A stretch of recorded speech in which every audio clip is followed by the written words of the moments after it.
د قرباني هغه څاروی چې د هغه تایونه خراب وي آیا د داسې څاروي قرباني صحیح ده او که نه. په دې کې لږ تفصیل ده. غټ څاروی که چېرته د دغه یو تی خراب وي بیا د دغه څاروي قرباني صحیح ده، او که چېرته څلورو تایونو کې دوه تایونه خراب وي بیا د داسې څاروي قرباني دا کله هم صحیح نه ده. او داسې وړوکی څاروی چې هغه صرف یو کس د خپل ځان د طرفه نه یا بل کس د طرفه نه قرباني کولی شي، په هغه کې شرکت نه وي، بیا که چېرته د دغه څاروي یو تی هم خراب وي بیا د داسې څاروي قرباني نه ده صحیح.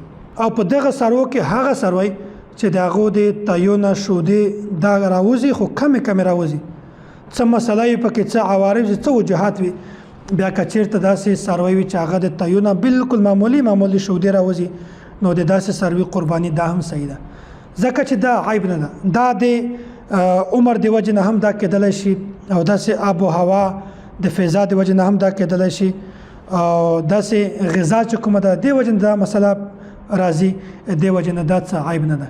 داسې څاروي قرباني دا هم صحیح ده.